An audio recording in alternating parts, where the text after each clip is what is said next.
Hello and welcome aboard, everybody. It is time to officially get started. And for those who I have not had the chance to meet before, I'm very glad that you've joined us tonight. I'm Richard Nongard with SubliminalScience.com, and I'm joined by two awesome people, the co-host for this weekly class, Scott Sandlin. So, Scott, if you would introduce yourself and then pass the baton and introduce Kelly, that would be awesome. I'm going to type a couple things in the chat box. Hello, everybody. I am Scott Sounds. Many of you know me. I'm sure there are a few people on here who don't. I'm Scott. I'm from Newport Beach, California. I'm a practicing hypnotherapist.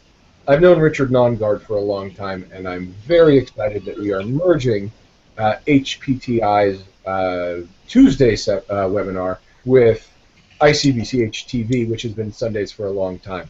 The person I'm about to introduce and pass the baton to is a friend of mine who I've known for quite a few years and a moderator on hypnothoughts.com, as well as being an awesome practitioner, Kelly T.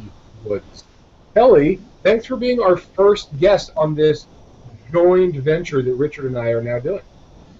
Thank you, Scott. I'm loving it. And for those of you that have never met me or don't know me from online interactions, I am Kelly T. T is for Taria, by the way, Woods, and I'm up in Northwest Washington in Skagit County. I've had my own private practice here for about a dozen years or so, and I'm thrilled to be here today, and we're going to have a lot of fun. Absolutely fantastic. And what we do is every Sunday night, we get together, same time, same channel, this place, this location, this URL, to have a weekly chat about hypnosis. Scott and I are going to interview some awesome guests. We're going to share some of our own techniques and strategies. But something that Scott and I have discussed is we sort of merged the formats of the old ICBCH or Nongard TV with the HPTI Tuesday night, all things hypnosis course, is we want to give you a chance to experience hypnosis in each one of these webcasts. So there are a couple things that you have the opportunity to do here. One, you have the opportunity to learn free of charge and hear from some of the world's experts. But two, you're also going to have the chance to experience hypnosis yourself. If you're a hypnotist, I think we become a better hypnotist when we practice the techniques that we ask our clients to engage in. And so this is your chance to experience hypnosis each and every week here on what we've been calling Sunday Live. And the history of this is real simple. Every Sunday night, I've been doing either Nongard TV or ICBCH TV, depending on what you wanted to call it. Scott was doing a regular Tuesday night class, and we decided to pool our resources and do this together. So I'm looking forward to working with Scott on a regular basis. By the way, there is a chat box down below, and you can type in the chat box, and you can change guest to your real name if you want to, just by where you input into the chat box. Just click where it says guest, 432 or whatever the number is, and that'll open up a little box for you to change it to your real name. So it's great to have everybody here tonight. I am looking forward to it. Scott, what are some of your goals as we sort of join forces and create a larger forum and a bigger opportunity for people in learning hypnosis online? Well, one thing is really simple, and that's convenience. Using this setup the way we have it makes it easier for us to reach more people, than the software I was using. And just getting people to go to one URL, it's fewer things to remember. There's more people involved, and I think that's more fun. But in terms of goals of what we want to do, I like the idea of pushing hypnotists working together. And I know that there's a lot of myths, and some examples are hypnotists being in competition with each other, and hypnotists, trying to take each other's business or any of that sort of stuff. And I think there are a lot of really great examples of the opposite being true. And that's something that we want to do a lot to highlight. And that's going to be a lot of our guests coming in who are going to get volunteering their time, as well as just you and I working together. I think the more we show that to our peers, the more people will believe it, and it just makes the profession more fun to me. Sure.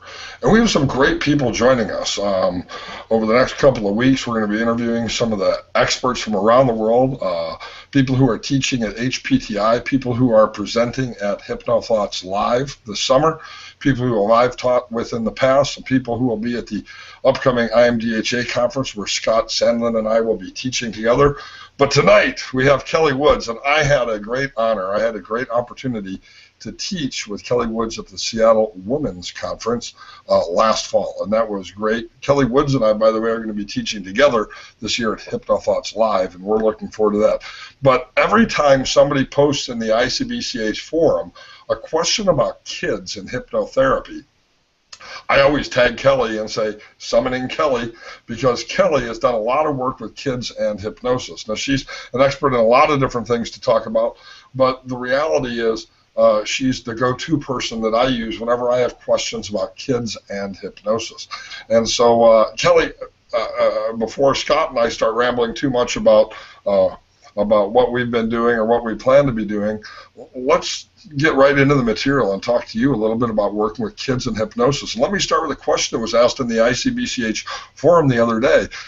How young is too young? Can you hypnotize a 12-year-older or an 8-year-older or a 6-year-older or a 4-year-older or a 2-year-older? At what age can we begin working with a child in hypnosis? That's a great question. And, you know, I think it really comes down to how you define hypnosis, because I have had clients as young as 3 years old, although I don't use traditional formal hypnosis with them.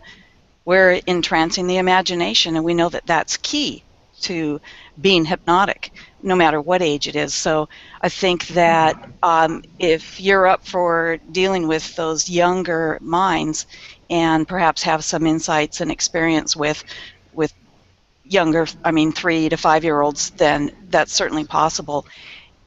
6 years and up are prime for hypnosis work. Sure. My 7-year-old stepdaughter said to me at dinner tonight, she said, I want to be in some of your videos like Alex. And and I said, are you ready to demonstrate hypnosis? And she said, yes. And so that was pretty interesting. And, you know, I started working with my kids when it was accidental, but, you know, Alex was real young. I've told the story before. I was really busy. I was trying to get out of town, and Alex was probably 5 or 6. And he was having a hard time sleeping, and he kept getting out of bed and interrupting me, wanting me to read him a story or talk to him or whatever else. And because I was frustrated, I actually grabbed one of my, actually back then, a cassette tape, a Richard Namyard therapeutic relaxation cassette tape, and I said, here, listen to this. And I put it on, and I came back in the bedroom about 10 minutes later, and there he was, laying in bed, tensing and relaxing, and following along to the cassette tape. And I realized at that moment that 5, 6 years old, a child is able to follow simple directions when they're given clearly and use that imaginative part of the mind. He drifted off into a deep sleep, and he has been a hypnotic child ever since. So I definitely have taught hypnotic techniques to my own kids as well as a number of other kids. What kind of issues do people come to see you for with a child? I mean, do people come to see you? How is hypnosis useful with kids, Kelly? Well, Richard, just like with adults, kids present with a wide variety. They can have anything from issues like bedwetting or habit problems like nail biting or hair pulling. I think that something that has really become more and more present, unfortunately, is anxiety, even with young children. We just live in such a hyper state of nervous system arousal in our culture now that it's really infiltrating the children. So that's something that's quite common. Fears and phobias can come in. Eating problems. Boy, we've had a lot of picky eating cases in the last few years coming into my clinic. So, another area that is challenging but very rewarding to work in is to help children with pain relief, whether they have temporary pain from an injury or whether they're receiving some medical treatment. And there is a lot that we can do to relieve that for them. Sounds like many of the things that we use hypnosis for with adults can be utilized with kids. I agree. And I think that, we're seeing a huge increase in the number of kids that are diagnosed with attention problems. And there's actually going to be a real lack of mental health professionals helping those kids as these diagnosis levels go up. And for hypnosis practitioners to become trained and adept in helping those kids learn how to focus their attention, which is key to what we do with people, is going to be very beneficial. Kelly, you mentioned pain control, which is obviously something I've worked with adults and kids with that sort of thing. When you're doing pain control with the kid, well, I guess you could even extrapolate to not even just pain control, in any of the stuff you're doing with kids. How are you working with the kid and customizing things to be working with them without coming across as condescending? I've heard people come across as condescending when trying to work with kids, and I don't think you do that. So could you talk about your philosophy and how you're approaching that? Well, I think it all starts with how you create rapport with the child. The minute they come into my office, I go right to their level. If it's a small child, I squat down or kneel down and look them straight in the eye, and I make that connection with them so that they know that they're the most important person that's in my vicinity. And I think when we actually step into their world, it's impossible to be condescending or patronizing to them because you're relating on a one-on-one level, and they recognize that. They intuitively pick up on that. So what kind of induction do you use with a kid? Let's say you have a kid who's 8 or 9 or 10, and you're going to do a formal process of hypnosis because, you and I both share a belief that the induction teaches skills. I sometimes refer to hypnosis as skill-building hypnosis. What inductions do you use to bring a kid into a resource state that we call hypnosis? Well, I usually utilize what the kid brings to me, Richard. So, by then I've had some insights on what their interests are, what captures their imagination, and I will usually harness that and just move it into one of our traditional inductions, even whether it's an eye fixation or, an arm levitation or magnetic fingers even. Any of these kinds of things. A lot of children are very aware of mindfulness. They've been exposed to it either in a school setting or from parents or friends or family, and I'm finding that they already have an awareness of the power of their breath. So I can capitalize on that, use some imagery with them, with a younger child, have them even imagine a balloon off of their shoulder that they're exhaling all their tension into. And so they're learning that this induction, even as they're doing it, and I'm adding some patter to it, can be a stress-relieving venue for them. Stage hypnosis has an old book and balloon, right? Imagine a balloon tied to the hand and a heavy book, right, as a condenser. You may have seen that in a stage hypnosis show or a demonstration, but I can see that being, particularly useful as an induction strategy with a little kid. Yeah, I've used that a lot, and I've actually used just the balloon idea, and Brian David Phillips had a video that I watched that he used some pattern that said, the higher the balloon goes, the happier you feel. And then I go into kind of a dissociated conversation to this kid, telling them that, can you imagine tomorrow when you go to school and you're going to be sharing this experience with your friends, telling them about this crazy lady hypnotist, and all she said was that this balloon was lifting your hand up, and the higher it went, the better you felt, and I continue on in that manner. Sometimes, in fact, often, kids will start giggling uncontrollably because we're tickling that part of their mind that's eliciting those feel-good chemicals, and so we can use that too. Another point I want to make is that kids, especially the younger ones, 8 and under, won't always want to close their eyes. And I think that this is a block that traditional hypnotists sometimes run into. They don't expect that, and they think that the children have to close their eyes and be able to be hypnotized. And it's not so. These young kids may be uncomfortable closing their eyes, or for the most part, they don't want to miss anything. They want to see and feel everything, and they have no problem at all hallucinating right there. So don't worry about that. We can do lots of eye-open things, can't we? So do you find working with kids is easier than working with adults? Sounds like it. It is easier, but I think it takes a lot of energy.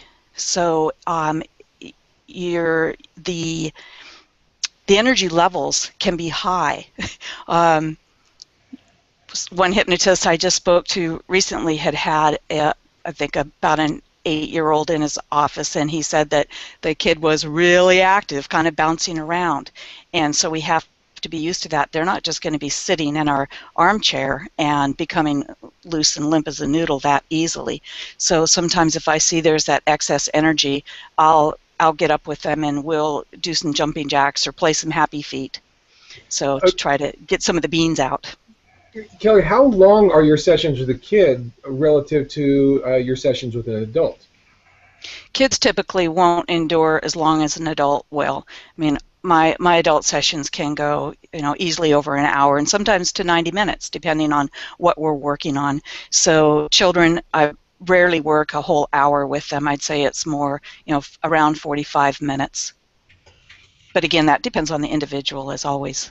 Sure. Sure. And do you like to have the parent of that child in the room, or do you like them in the waiting room? That again really depends on the age of the child and the dynamics going on.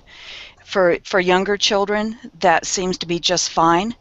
Even having my door open, I have a nice waiting room and a larger kind of group room, and so often I'll work in the group room on the floor. I have a fluffy magic carpet blanket that I lay out, and I'll work with the young children there with all of our props and toys, and then the parent can be in that room or in the other room, and the child can even go back and forth. That's perfectly fine. With older children, preteens and teens, once we get past the getting to know each other and the parent has heard my pre-talk, I'll give the option to them, and I'll usually offer it to the parent or to the child. I'll usually offer it to the child and ask, what would they like? I really want to empower them and give them the choice of what's happening there. I think that's crucial. And when I talk to a parent, when we're booking an appointment, I explain that that's how it's going to be going, so that they're expecting that, and they're usually fine with that. And, I don't think people are going to bring their children to a hypnotist if they have a lot of fear of us. So they're pretty much sold by the time they bring their kids in. Exactly. People ask me about resistance all the time. What if they don't want to be hypnotized? And I say, well, then they wouldn't have called a hypnotist to make an appointment for hypnosis. Right, and pay us all the big bucks, right? Yeah. Well, that goes to that. I mean, big bucks. I mean, if you're only doing 30 to 45 minutes, are you charging your normal hourly rate? I pretty much do charge my normal hourly rate. Yep. Great. And I say that because I provide other things too. If I'm working with children for more than one session, I typically make them a custom recording. And I found that has been really powerful, especially with the smaller kids. And, Nathan Welch and I co-wrote a book last year, The Secrets of the River, in using hypnosis with family and pediatric therapy. And a lot of it is based around mindfulness and narrative therapy. And that means storytelling, and specifically engaging the children in creating the stories. So that's a large part of my work, is to climb into their imagination with them, and together we weave a tale in which there's always a protagonist and a problem, and the child finds the solutions. And of course, they always seem to be somewhat related to the issue at hand, even though it may not be obvious. And I will take whatever characters and storyline that we came up with and make an audio recording of that to reinforce the change work. And if you know small children, when they find something they like, they want to do it over and over and over and over. And those poor parents have to listen to that recording night after night after night, but it works. Yeah. Well, I've actually been listening to your recordings for the last 10 days as I've been recovering after surgery. So it's actually really nice listening to your recordings every single day. Hey, one of the cool things about this format is people can ask questions in the chat box below. And a couple of people have asked some questions, Kelly. Okay. And so I want to ask these to you. David Nelson asked a question about thumb sucking. Have you ever used hypnosis to help a kid stop sucking their thumb? I suppose this would be the kid equivalent of smoking cessation. Yes, I have used that, and I think of one client who was 8 years old, and this was causing a lot of distress for this particular child because they were getting kind of bullied at school because it was an automatic unconscious habit at that point. And so this child was able to go into a very receptive state of hypnosis, and then we had a little story going about the thumb needing to be tucked in to the palm, and this broke the habit of the nightly sucking, and then we were able to identify some of the triggers that were getting that going. Usually it was stress related, feeling a little bit insecure at school, and by just tucking the thumb into the palm, that interrupted that pattern. Sure. And Brian Tomasio had a question that was about eye fixation for induction, like a sparkly object, a crystal on a string. Yes. Do you ever use anything like that with kids? Yes, my favorite object is actually a fushigi contact juggling ball. And it's a round ball that has a ball inside of it. I remember those commercials on TV, the fushigi, where you make the ball go around. Is that right? That's it. They're fantastic. Now, I got mine at Bed Bath & Beyond. They may still carry them, but it was only about $10. And it has a mirror effect inside of it. Well, and don't forget, stop at your mother's and pick up a 20% coupon, and it'll only be $8. Ooh, great. Well, what I like about it is that you can see your reflection in it. And that captures the kids' imagination, so they see themselves in it, and then we'll just go off on maybe I'll convert it into a crystal ball gazing experience where they can see themselves hitting that ball, a home run, at the next ball game or whatever their goals are. I kind of want to stick with a couple. I'm focusing on logistics questions tonight, Kelly. So forgive me if I'm getting. I know there's a lot of philosophical stuff, and that's all very interesting. But just my mind today is in sort of a logistical thing. So I'm thinking about your interaction. You've already talked about it a little bit, but your interaction with the parents, because a lot of times I talk to kids and the parents are putting pressure on them. So you get a kid who's got anxiety, and the parent is telling this 9-year-old to get into Stanford. So if you're working with a kid, how much of that is working with a parent? And what's in your role and what's in your scope of practice and those sorts of things? Right. And you make a great point, and I think that there are some limitations in that regard for us, especially if the parent is not willing to participate. And I'm not a family counselor either, so there are limitations on my scope of practice, as you mentioned. That being said, there are times when we can get the parents' attention by explaining to them hypnotic language, the power of their hypnotic influence on their own children. And I've had many cases where just in conversations with the parent about what's going on with their children, and I can point out to them how impressionable their kids are, how they're picking up on nonverbal cues, and it's almost, I can see light bulbs going on, and the parents are really grateful for this, and it's a completely different context than they would get if they were to go, being in family therapy. And I've had them say to me, I've never heard it explained that way.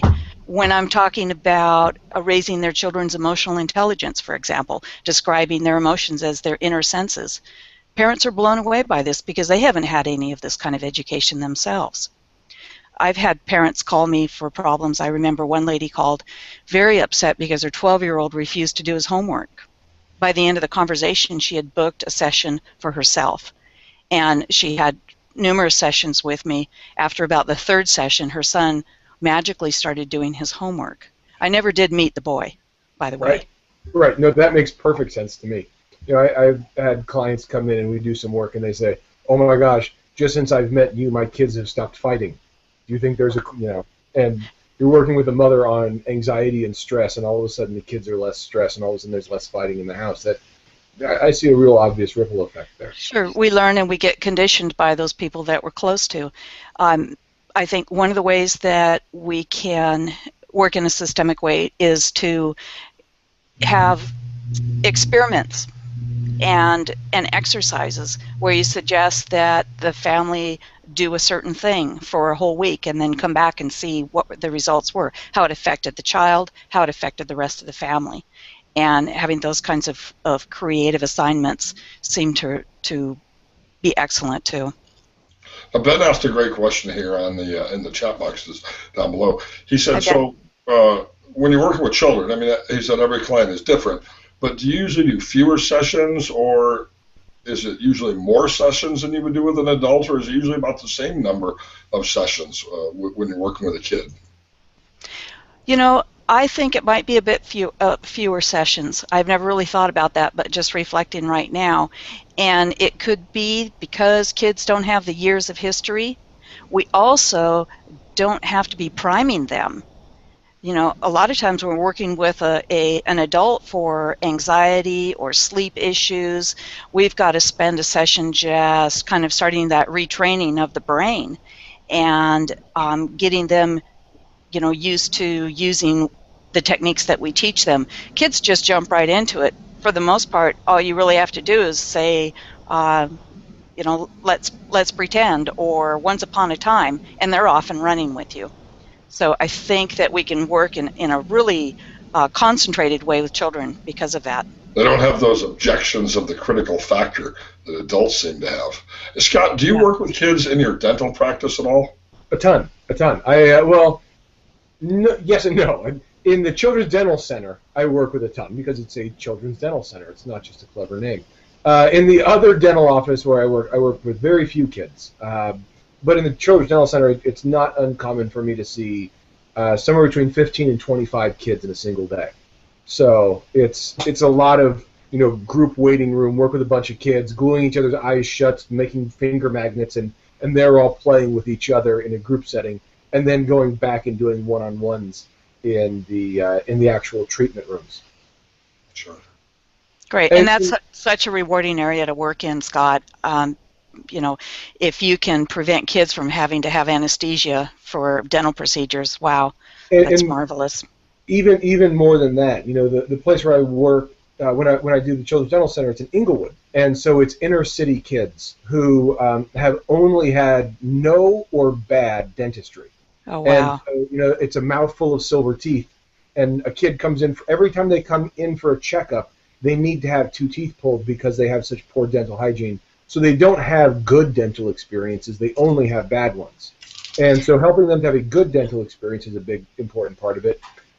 Additionally, there are a number of kids who have to be strapped down, and the dentists hate doing it, but it happens. And so just getting the kids to not have to get strapped down anymore because they're not being traumatized just creates a ripple effect throughout their life of not being terrified of the dentist anymore. Right, and you know, I think this is one of the motivators for working with children, because we've all seen the residue of having events like that as a child in our adult clients, and we have to do the work to, you know, collapse that, and to be able to work with children and give them the tools so that they can go forward to the rest of their life, you know, being more empowered and hopefully preventing that kind of trauma, because they'll know how to react. That is very rewarding.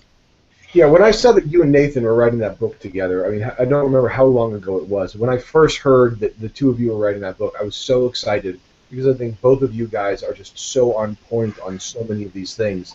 Just the number of people that are going to be prevented from needing a much larger amount of counseling, therapy, or hypnosis in the future by learning how to help these kids while they're still young is awesome. Thank you. We really enjoyed putting it together. Melissa Tears asked a question, and that is, and hi, Melissa Tears, how are you? Hi, Melissa. Do you work with kids on the autism spectrum at all?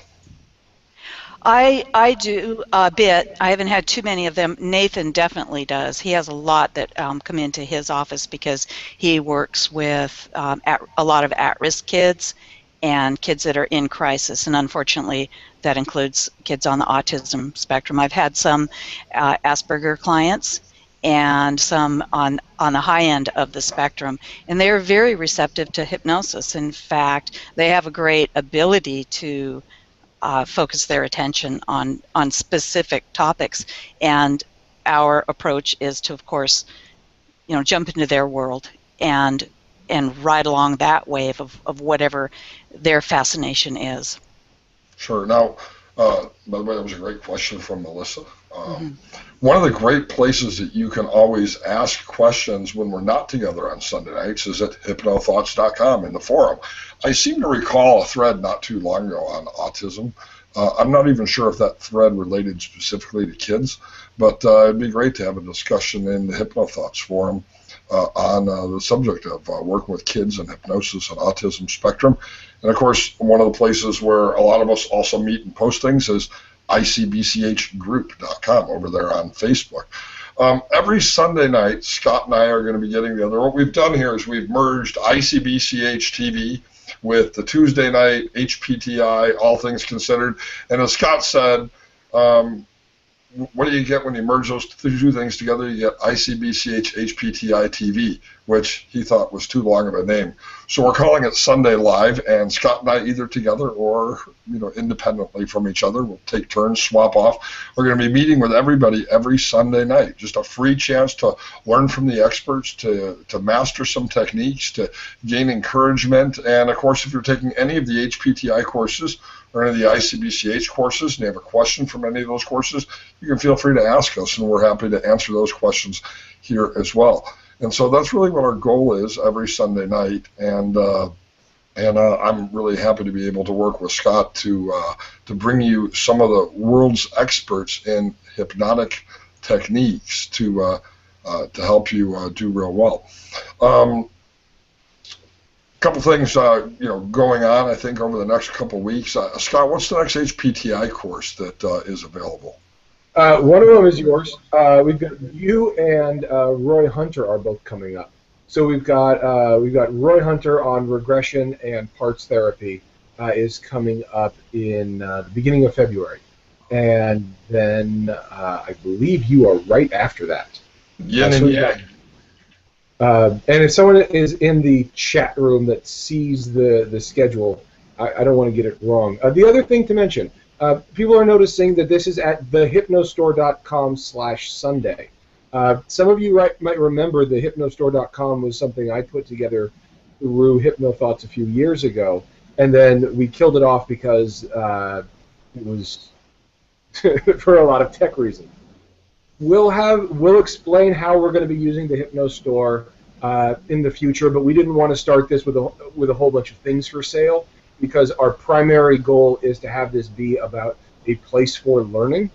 So we'll give you announcements on that later, but I just want to address it since it's obviously the URL where we all are right now. But focus on the fact that this is sharing and fun for now. And Richard and I are teaching at IMDHA. We're teaching a one-day class together on addiction. And the two of you, Kelly and Richard, you guys are teaching at HypnoThoughts Live. You guys are teaching a half-day course, if memory serves? A half-day course on sexuality. Kelly, you want to talk about that? Well, we might want to just tease them a little bit with that titillating subject. Yeah, we're going to bring our two perspectives on working on hand our clients' sexual responses, and even just their sexual selves, which sometimes have been hidden away for a while or lackluster. Sure. So I think that attendees will find some innovative ideas and processes there, and we might be doing some role play. Oh, I don't know. We'll see if Richard's feeling better. Well, I'll be feeling fine by then. I have 6 weeks of recovery from foot surgery. I'm 10 days into it, so I only have 4.5 weeks left. Hey, one of the things that we want to do every week is give you an opportunity to experience hypnosis as well. So either I will be guiding you through a hypnotic process, or Scott will be guiding you through a hypnotic process, or our awesome guest will be guiding you through a hypnotic process. I'm a firm believer that every now and then I meet somebody who says, yeah, I'm a hypnotist, but I've never been hypnotized. And I think to myself, actually, I usually think then you probably don't really understand hypnosis, but you're missing a great opportunity. The reality is we're much better at working with clients when we utilize the resources that are available to us in our own life, which is why I actually looked forward to surgery 2 weeks ago, because it gave me a great opportunity to hit my friends up for some free MP3s so that I could benefit from hypnosis as well. And Kelly sent me some, and John Cervone sent me some, and Scott sent me one, and lots of great resources out there. And I've really enjoyed the last couple of weeks, not listening to my own self-hypnosis sessions, but listening to those that others have put together. So I asked Kelly, I said, Kelly, would you guide us all through a process of hypnosis tonight? And she said, of course, she would. And so this is your chance right here online in our Sunday Night Live class to actually let Kelly take you for a ride and an experience in hypnosis. And it's great to be able to learn by not just talking about these things, but actually going through the process of hypnosis as well. Scott, before Kelly guides us through that process, anything you want to add to what I've said? Or just one small piece, that it is really cool to see the number of people who want to be guests as you and I are putting this together and adding a lot of people. The number of people who are excited about the prospect of hypnotists sharing ideas and not being territorial is awesome, and I love that, and I'm really excited to have so many people in here. If you guys have questions, if you guys have requests for guests, HypnoThoughts, ICBCHgroup.com, these are just a few of the places or just email either of us or contact us on HypnoThoughts or Facebook directly. Get in touch with us if you have ideas. We want to make this class valuable for you guys. So don't be quiet or patient. Be as selfish as you can about this. Kelly, that Richard. means you're up. Great. I'm looking forward to another session with Kelly Woods. Thank you very much.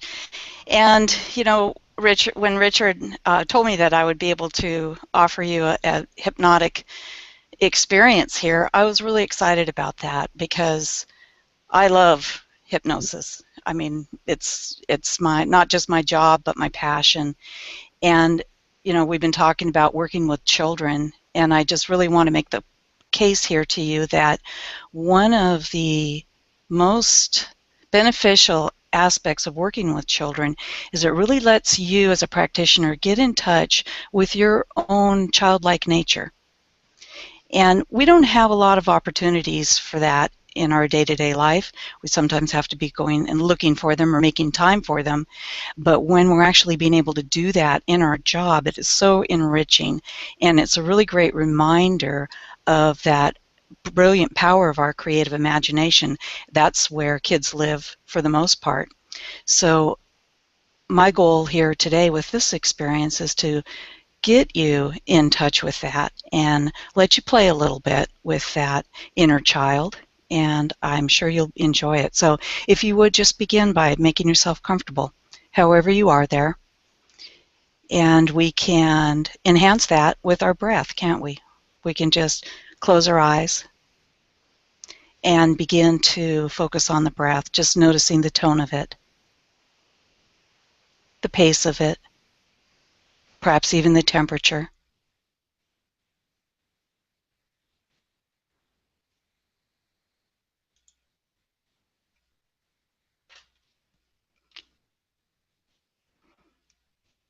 And are you still hearing me? I seem to have lost. Okay. Yeah, you're doing great. Okay. Okay. Sorry about that. I thought I lost some audio there. Great. Okay, so again, focusing with your breath and just noticing how comfortable it is now. It's interesting that we don't even have to try to breathe, that just happens automatically, doesn't it? Imagine just breathing in a sense of comfort and breathing out any tension from the day. Going into hypnosis is as easy as just wanting to let go of all that busyness, of that chatter in the mind. And of course, an easy way to do that is to engage the creative imagination. So I'm going to invite you now to just conjure up a scene. Conjure up a scene in which you're relaxing somewhere outdoors. Perhaps you're on the most perfect, most comfortable blanket. A blanket that's spread out in a field of the softest meadow grass that you can imagine. Or maybe you're there by the water.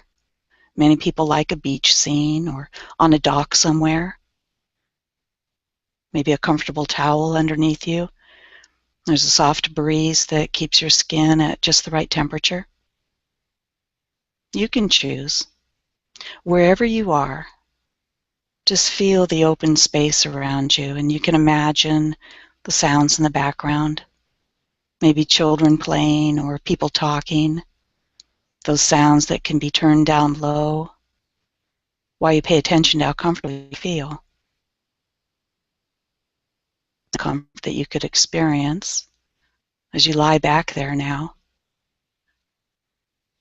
Warm, soft sunlight just touches your skin lightly, and you feel so comfortable, so calm. Just take another deep, long breath, breathing in Mother Nature's energy now. Breathing out, letting go of any tension. You're perfectly comfortable. Perhaps even feeling suspended in a state of euphoria because you know how to do this. You're really good at this. You might notice a sense of heaviness, or perhaps you're feeling weightless, timeless. You have all the time in the world. You don't have to do anything except just this. Lying in this wonderful place, surrounded by nature's peace and beauty, breathing easily, taking in that lovely feeling of calm and comfort. That's right. And as you gaze up toward the sky, you notice a cloud that has drifted overhead, and its appearance transports you back to a time when you were younger, before all those grown-up things filled your mind. A time when you might have done this so often.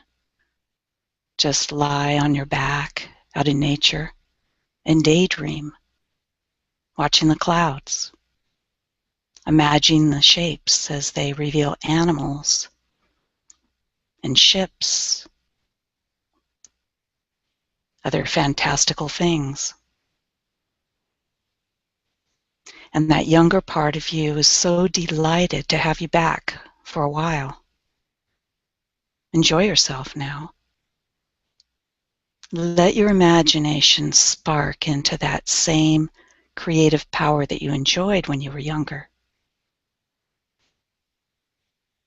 And the only thing on your mind right now is the wonder and the beauty of these clouds. Watch them float by. What do you see? Can you feel yourself nearly floating with them? What a wonderful feeling. Being here. Exciting and relaxing at the same time.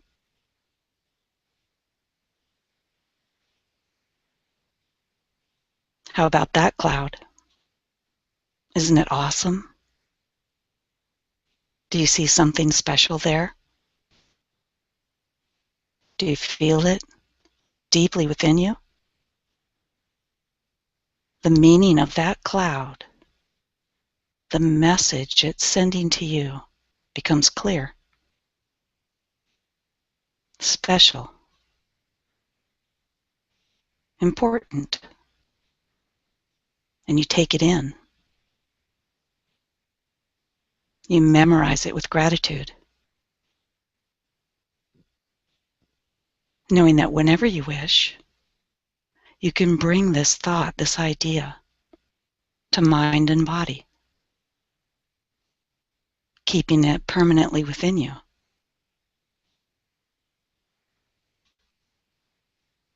And even as that messenger cloud drifts away from your awareness, it leaves you feeling even more wonderful. As it now occurs to you just how marvelous it is to spend some time, this special time, with your child mind, that part of you that's filled with joy and curiosity, energy, and excitement.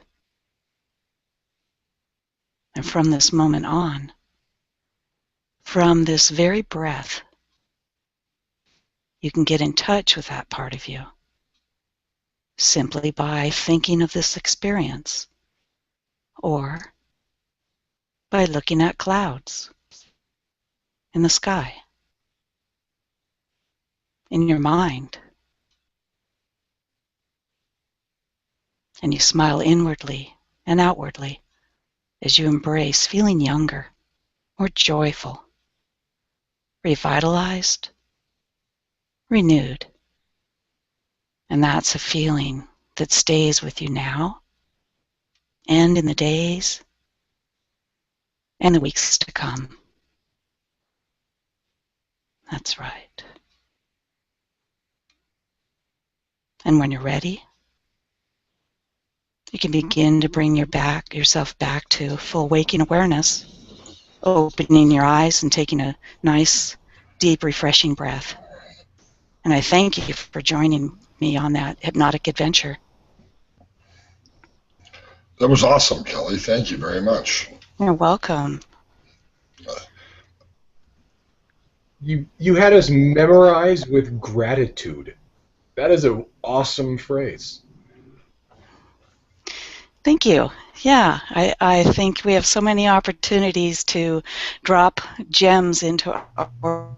It's interesting what sticks from that too, isn't it? Yeah.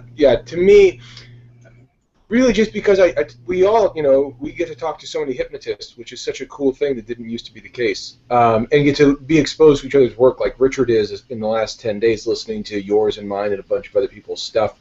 It's really fun to hear the little pieces like that each of us have, and just be impressed by each other's stuff and just enjoy it. So that was mine that I enjoyed, was memorize with gratitude. Great. Thank you, Scott. Thank you. We're out of time because we usually take about 45, 50 minutes, but just a great question Gretchen asked on bipolar disorder and working with kids. I have some thoughts on that since I'm a licensed mental health professional.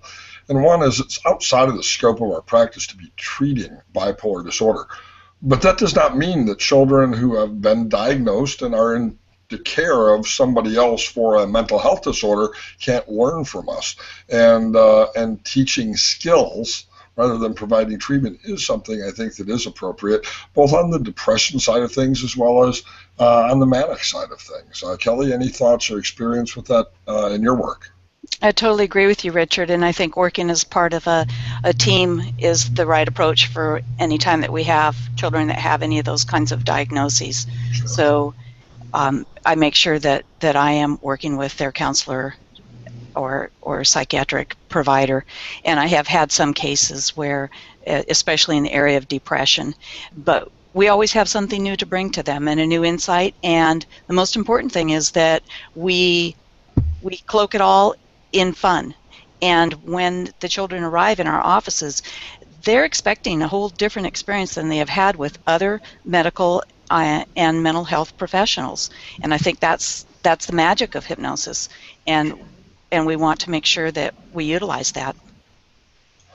Every Sunday night we get together here. Either Scott Sandlin or I will be leading our Sunday Live free class, sort of a joint venture between HPTI and ICBCH, but frankly, we're going to bring others into this from other organizations and other hypnosis schools and experts from around the world who can shed insight to all of us from their perspective and their frame of reference. So I'm looking forward to that. There will be something for everybody, I think, over the next couple of months, and hopefully even over the next couple of years. We're out of time. If you have any further questions, feel free to post them in any of the forums that you participate in, and I'm sure that whether it's the Hypnotic Women's Forum of Kelly's, I forget about that because I'm not a hypnotic woman, so I can't ever see what's going on over there. Or the ICBCH forum or over at HypnoThoughts. Scott, in summary, anything you want to add? This is a cool start. The last thing both of you just said was talking about a treatment team and how important it is for hypnotists to work on teams, and I think we are modeling that here, and that's just a ridiculous and fun thing. I am looking forward to doing this class on Sundays and not on Tuesdays. So I'll see all of you guys next week. Again, be as selfish as possible about this class. Tell us what you want to know, and we'll make the class about that. Absolutely. Great having everybody here tonight. A round of applause for Kelly Woods. By the way, when you're online in a chat box, the way to show applause is a round of thunderous threes. That's how that's done online. In case you ever see a group of threes together, wondering what the heck was that? That's a thunderous round of applause for Kelly Woods tonight. Thank you so much for having me, and I want to welcome anyone interested to join me on Kids Works Group at HypnoThoughts. We have lots of great threads and discussions there on working with children. Sure. Fantastic. Thank you, everybody. Have a great night. Or morning if you're in Asia. Yeah, thanks for joining us. Bye now. Bye.